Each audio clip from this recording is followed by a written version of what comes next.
Hi masters, నమస్తే. రామకథ రసవాహిని సీతా స్వయంవరం కంటిన్యూషన్ అవుతుంది. అలాగే ప్రతి ఒక్కరూ లైక్ చేయండి, షేర్ చేయండి, సబ్స్క్రైబ్ చేయండి. ఎంతో అద్భుతమైన సీతా స్వయంవరం గురించి తెలుసుకుందాం.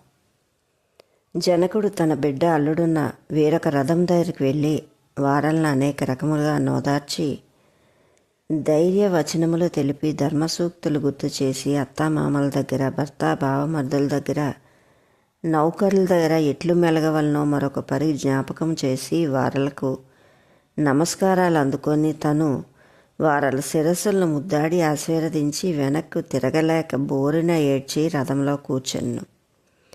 వారి రథములు అటు, జనకుని రథములు ఇటు శరవేగంతో బయలుదేరను. జనకుడు మిథులకు చేరెను. అక్కడ నగరమే చిన్నబోయిండెను.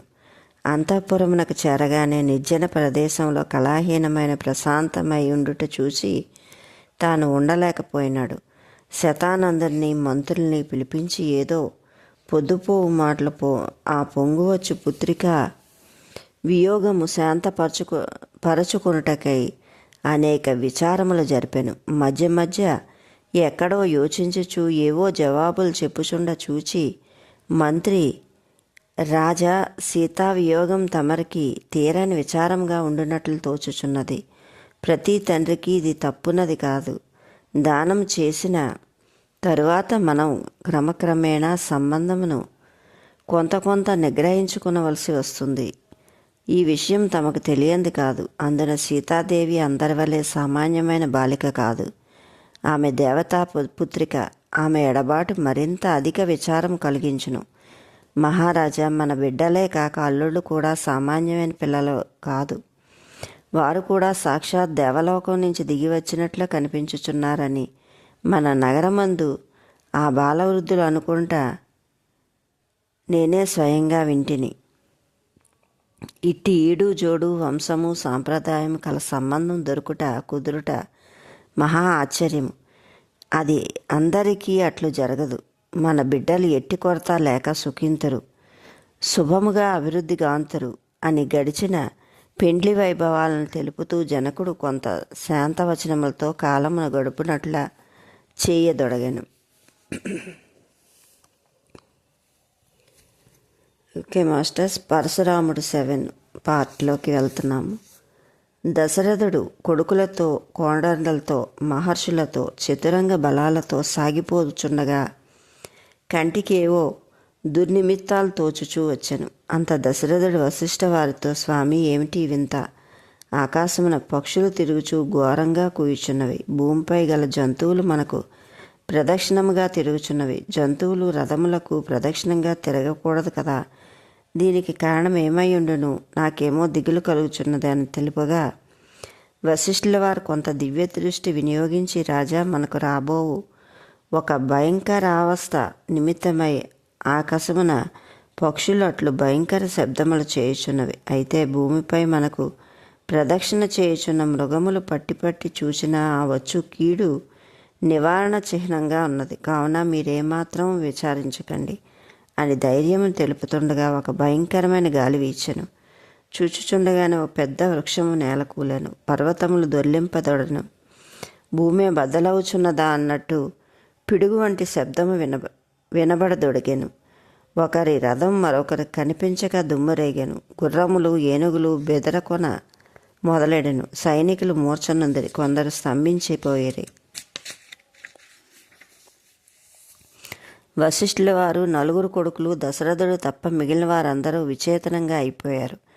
భూమి ఆకాశాలు ఒక్కటి చీకటి కమ్ముకొను. చీకటి మిరుముట్లు గొలుపునట్లు కాంతులు కంటికి కనిపించక జొచ్చెను. భయంకర నేత్రములతో ఉగ్రుడైనట్టి ఒక వ్యక్తి వాళ్ళ కంటికి ఎదుట నిల్చెను.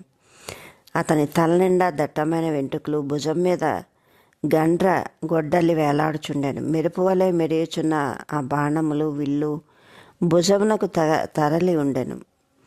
అతడు త్రిపురాసుని సంహారమునకు వెళ్ళుచున్న పాలాక్షుని పగిది వారికి కనిపించిరి. అంతలో వశిష్ఠుల వారు అతను పరశురాముడని కనిపెట్టి, అతని కోపతాపములు ఇప్పుడు ఇంతకు పూర్వమే శాంతించను కదా. శత్రువులందరినీ హతమార్చి శాంతిల్లిన పరశురామునకు తిరిగి ఈనాడు కోపం రావడం కారణమేమని యోచించాను. అర్యాదులు తీసుకుపోయి అతని ఎంట నిలిచి, ఓ రామ, భార్గవరామ అని మనోహరముగా సంభాషణ సలిపి ఆర్గ్యము ఇచ్చాను. అతను ఒక వంక ఆర్యాదులను అందుకుంటూ చింత నిప్పుల వలె మెరియుచున్న కనులతో రాముని వైపు చూడదొడిగాను. అంత శ్రీరామచంద్రుడు చిరునవ్వులతో అతను చూడగానే పరశురాముడు మరింత మండిపడి, ఓ దాశరథి, నీ పరాక్రమములు 1000 నోట్ల వింటిని. నీవు శివధనస్సు నవలేలగా తుంచిన విషయం కూడా వింటిని. అవి అన్నీయూ విన్నయే కాని కన్నవు కాదు. ఈనాడు నీ పరాక్రమాన్ని స్వయంగా చూడగోరేది ఇందు వచ్చి తిని. నేనొక పవిత్రమైన విల్లులు కొనవచ్చి తిని. అది మా తండ్రి అయిన జమదగ్నిది. దీనికి బాణము నెక్కించి నీ బలమును చూపుము, లేకున్నా నాతో పోరాటమునకు రమ్ము అని మహా ఉద్రేకంతో మాటలను ఉపయోగించాను. అందులకు రాముడు ఏమాత్రం జంకక చిరునవ్వుతో, ఓ భార్గవరామ, నీకు క్షత్రియుల మీద ఉన్న కోపము ఎప్పుడో తీరిపోయిందని వింటిని.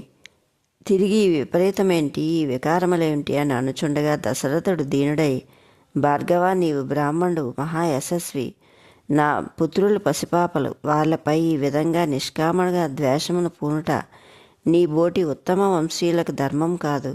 మీ వంశీయులు నిరంతరం వేదాధ్యయనం చేస్తూ చాంద్రాయణ వ్రతాలు సలుపుతూ ఉండేవారు. శస్త్రాలు నేటి నుంచి వదిలిపెట్టుదురు. నా మనోభీష్టము తీరినది అని దేవేంద్రుడు ఎదుట ప్రతిజ్ఞ చేసి ధర్మపరాయణుడవై ప్రశాంత చిత్తముతో ఈ వసుంధరను కాశ్యపునకు దానము చేసితివి. మహేంద్ర పర్వతంపై తపస్సు చేయుచున్న మీరు ఇప్పుడు ఈ మా సర్వనాశనముకు సిద్ధం అవుట మీ మాటలకే విరుద్ధము. మాట తప్పుట మహాపాపం కదా. మాట తప్పిన పిదప ఎన్ని తపస్సులు చేసినా ఏమి ఫలము? సత్యమునకు మించిన దైవం వేరు లేదు కదా. ఒక రామునితో మాత్రమే యుద్ధము చేయుదునన్నావు.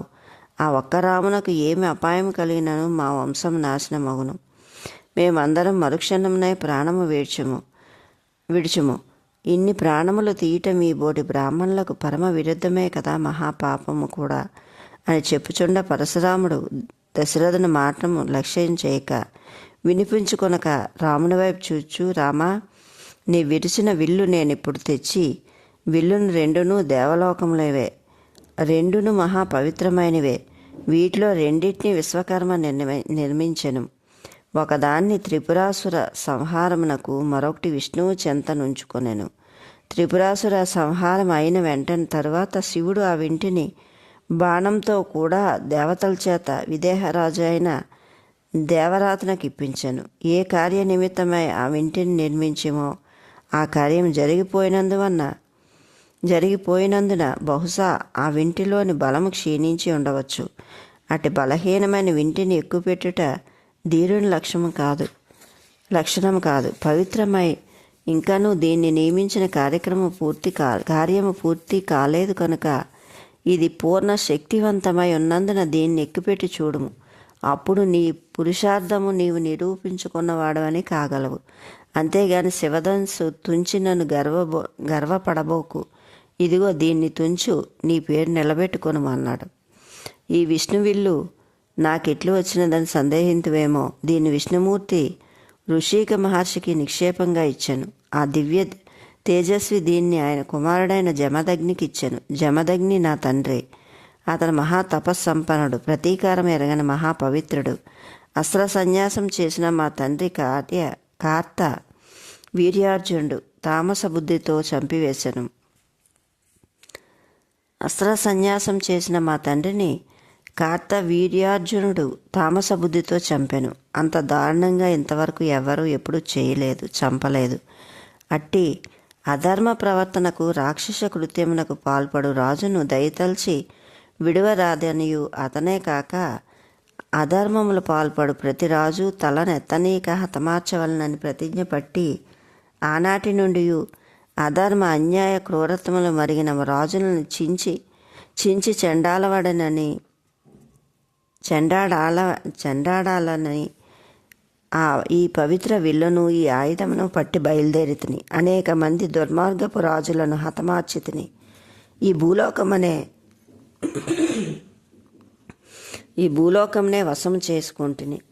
అంతటి నా తండ్రికి చంపిన కోపము కొంత శాంతించి క్షత్రియులపై దండెత్తుట మాని నేను ఒక యజ్ఞమును ప్రారంభించిని. ఆ యజ్ఞమున మహాత్ముడు పుణ్యకర్ముడు అయిన కశ్యపుని పిలిపించి అతనికి నేను సాధించిన భూభాగాన్ని దక్షిణగా ఇచ్చితిని. అప్పటి నుండి మహేంద్ర పర్వతంపై ప్రశాంతమైన కాలము ప్రసన్న హృదయుడై అనుభవించుచున్నాను. అయితే అట్టి అస్త్ర సన్యాసం గావించిన నీవు తిరిగి ఈ అస్త్ర ప్రయోగమునకు ఎందుకు కాలిడుచున్నావని మీ తండ్రి గారు ప్రశ్నించిన ప్రశ్న సమాధానం తెలిపేదను వినుము. రామా, నీవు శివధనస్సును విరగ్గొట్టితివన్న వార్త విని నీ శక్తి సామర్థ్యాలు గొప్పవనే భావించి బ్రహ్మ సృష్టి అయిన ఈ రెండవ అస్త్రముతో ఒకటి శిథిలమై మరొకటి ఉండుటను అదియును అస్త్ర సన్యాసం గావించిన నా దగ్గర ఉండియును ప్రయోజనం లేదనియు తలంచి దీన్ని తుంచుట లేక నాతో యుద్ధం చేసి నీ స్వాధీనం చేసుకుంటూ జరిగిన మంచిదని భావించి కాలమునకు వేచి ఉంటిని. అది ఈనాడు ప్రాప్తించిన కాలం సద్వినియోగం చేయవలన కానీ దాన్ని నిరుపయోగం చేయరాదు. యుద్ధం ఒక సద్వినియోగం అని తలుచుతువేమో. లోక కళ్యాణ నిమిత్తం, లోక వ్యాప్తి నిమిత్తం దుర్మార్గాన్ని అణచదొక్కి సత్ప్రవర్తన నిలబట్టట్లో దీని అంతరార్థం కలదు. కనుక బాహ్య యుద్ధం మాత్రమే చూసి హింసగా భావించరాదు. దీని ఉద్దేశము లక్ష్యం ముందు ఉంచుకున్న బాహ్య క్రియలు అర్థం కాగలవు. కత్తికి పదును కావాలన్నా రాతిపై చేసి నూరవలను కదా. నూరటలో కత్తికి శ్రమయని తలుచుతుము కదా. దేహంనకు బలము రావాలన్నా ఆహారము కఠినమైన దంతముల మధ్య వేసి నలపవలసి వచ్చును. అంత మాత్రము చేత ఆ పదార్థం బాధించుచున్నామని భావించుట భావ్యం కాదు. అటులనే దేహమునకు సాత్విక ధర్మమును బలము చేకూర్చవలనన్న ఈ విధమైన మర్దన సలపవలసి వచ్చును. ఇది మార్గమధ్యము. మాటలతో కాలము గడుపుట కంటే క్రియలోకి దిగుట అత్యవసరం. ఇదిగో ఈ వింటిని విరుతవా లేక ముష్టి యుద్ధము నాతో చేతువా అని వింటిని అందించుచూ పూనెను. అంత లక్ష్మణుడు పరశురాముని మాటలకు మండిపడి ఏమో మాట్లాడటకు ప్రయత్నించగా రాముడు అతని ఓదార్చి, ఇది నీకు సంబంధించింది కాదు. నన్ను అడుగు ప్రశ్నలకు నేనే సమాధానం చెప్పవాలి. నీవట్ల అడ్డు తిరుగుట క్రమ పద్ధతికి విరుద్ధంగా నుండును అని మంచి మాటలతో లక్ష్మణ్ణి శాంతపరచను. కానీ పరశురాముడు వెగటుగా నవ్వుచూ రాముణ్ణి అనేక రకములుగా పరిహాసం చేయుచుండా లక్ష్మణుడు ఓర్చుకొనలేకపోయినాడు. అంత లక్ష్మణుడు, ఓ భార్గవ, శివధనుసును విరిచిన రామునకు ఇది ఒక గొప్ప కాదు. దీన్ని తుంచుటకు రాముడే పూనుకోనక్కర్లేదు. బ్రాహ్మణాస్త్రము దర్భంతో సమానం. దీన్ని నేనే అవలేలగా తుంచగలను. ఈ చిన్న పనికి శ్రీరాముడు అక్కర్లేదని లక్ష్మణుడు రోషంగా పలికిన పలుకులు పరశురామునికి మరింత మండింపచేసెను. కానీ రాముడు శాంతముతో చిరునవ్వుతో లక్ష్మణ్ణి మందలించి శాంతపరచెను. పరశురాముడు ఎంతటి క్రోధంతో ధరించెనో రాముడంత శాంతం వహించుచూ వచ్చెను. కడకు పరశురాముడు శృతిమించిన పలుకులకు పూనగొనగానే దశరథు కొంత అదరెను. మిగిలిన పండితులు చతురంగ బల సైన్యము భయపడ్డాయి. దాసదాసీలు తలలు దాచుకుంది. అయితే సీతాదేవి దాన్ని వినోదంగా చూడదొడిగని కానీ ఆమె ఏమాత్రం అదరలేదు. నా పురుష సింహం చెంత ఈ గుంటనక్కలెంత అని ఆమె మహాధైర్యంతో ఊర్మిళ, మాండవి, సుతకీర్తులకు ధైర్యం చెప్పుచుండెను. భరత శత్రుఘ్నులు కూడా రాముడు లక్ష్మణ్ణి మందలించుట చూచి యువరకుండిరి. లేకుండా వారు కూడా కోపోద్రేకులై రామాజ్ఞకు వేచి ఉండిరి. వశిష్ఠుల వారు త్రికాల జ్ఞానులు కనుక విషయం తెలిసి ఇది భగవత్ లీలా నాటకమని తనలో తాను భావించి ఏమీ మాట్లాడక వెరవక చూచుచుండిరి. రామలక్ష్మణులు శాంత వచనుడై, పరశురామ, నీవు బ్రాహ్మణుడు, అందున క్షత్రియుడు, పుణ్యపాదులైన విశ్వామిత్రుని వారికి బంధువుడవు. అట్టి బ్రాహ్మణ్ణి చంపుట మంచిది కాదు. ఈ పవిత్ర అస్త్రము నీపై విడుచుట మంచిది కాదు. అంతేకాక ఈ బాణము దేవలోకముదనియు ఇది శత్రువులందరినీ జయించిందనియు ఎవరి బలదర్పాలైనా సరే నాశనం చేయవచ్చునని నీవే చెప్పితివి. అట్టి పవిత్ర బాణమును నేలపాలు చేయటి వ్యర్థం కాగలదు. కాన ఆ బాణంతో నీ పాద గమన శక్తిని బంధించవలనో లేక నీవు తపోబలంతో సంపాదించిన పుణ్యలోక ప్రావణ శక్తిని హరించవలనో నీవే తెలుపుమనెను. ఆ మాటలు వినగానే పరశురాముడు మరింత ఉగ్రుడై కళ్ళెండ చేసి, రామా ఏమంటివి అని ముందుకు వచ్చిన తోడనే రాముడు నవ్వుతూ అతని భుజం మీద ఉన్న ఆ విష్ణు ధనస్సును లాగి తన చేత పట్టుకున్నాడు. ధనువు రాము చేతికి వచ్చిన తక్షణమే పరశురాముడు నిర్వీర్యుడైపోయాను. ఆ ధనువుని ధరించిన రాముని చూచుట సాధ్యం కాకపోయినది. మహా తేజోవంతుడై అనేక కోట్ల దీపముల వెలుగు ఒక చోట చేరిన ఎంత ప్రకాశమో అంత ప్రకాశంగా కనపరుచున్నాడు సాక్షాత్ నారాయణుడు. తన ఆయుధం తన చేతికి రాగానే ఆయుధం కూడా మరింత తేజోవంతంగా ప్రకాశించెను. నిజశక్తి ఒట్టిపడెను. దీన్ని కనిపెట్టిన దేవతలు ఆకాశంను సంచరించి పూలవర్షం కురిపించరి. మంగళ వాయిద్యములు వినిపించెను. ఇంతలో పరశురాముడు మందహాసంతో, రామా చూచితిని నీ దివ్య శక్తిని, అనుభవించితిని నీ దివ్య తేజస్సుని. నేను పూర్వం ఈ భూభాగమును కాశ్యపుడు దానం ఇచ్చితిని. అప్పుడు నీవిక ఈ దేశంలో ఉండకూడదనియు అట్లు వచ్చిన ఒక రాత్రి అయినను నిద్ర చేయకూడదనియు శాపమిచ్చాను. కాన ఇప్పుడు చీకటి అవ్వబోతుంది. నేనిక ఈ భూభాగంలో నుండరాదు. నేనిక వేగంగా మహేంద్రపురం ప్రాంతముకు వెళ్ళవలను. కాబట్టి నా పాదగతిని బంధించవద్దు. నేను తపోబలంతో అప్రతిమాన లోకమును జయించితిని. ఆ శక్తిని నీవిప్పుడే ఈ బాణంతో తుంచుము. ఓ రామ, నాలో సర్వశక్తియును నీదే. ఇదిగో తిరిగి నీ శక్తిని నీకే అందించుచున్నాను అని రాముణ్ణి కౌగలించుకోగానే పరశురాముల్లోని 3 కళల శక్తియును రాముల్లో లీనమయ్యను. అంత పరశురాముడు, రామ, లోకమునకు ద్వైతత్వము సులభంగా అర్థం చేసుకోలేనందున ఇట్టి పరాక్రమ తపో సంపన్నులు కూడా తమ యోగశక్తినే విశ్వసించి విష్ణుమాయను మరచి సంచరించుచు ఉండుట సర్వసామాన్యం. అందునిమిత్తమై నీ నిజశక్తిని లోకమునందు చాట తలచి నీవే ఈ దేహమును ఈ రీతులు కొన్ని శక్తులను అనుగ్రహించితిని. తిరిగి నీవు విష్ణుత్వము రుజువు చేసితివి. నీవు సాక్షాత్ విష్ణుమూర్తివి. నీవు అసదృశ్య కర్ముడవు. లోకమే నీ నాటకము. నీవు లేనిదే నీవు కానిది లేదు. అంతా నీదే. ఇట్టి మహాపవిత్రమైన నీ అస్త్రం కొంతకాలమునకు నీ చెంత నుండుట చేత నాకును లోకమునకు పూజ్యభావం కలిగెను. అదే నా పుణ్యము.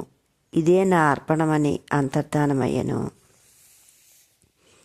Okay masters, like, share, subscribe. Thank you.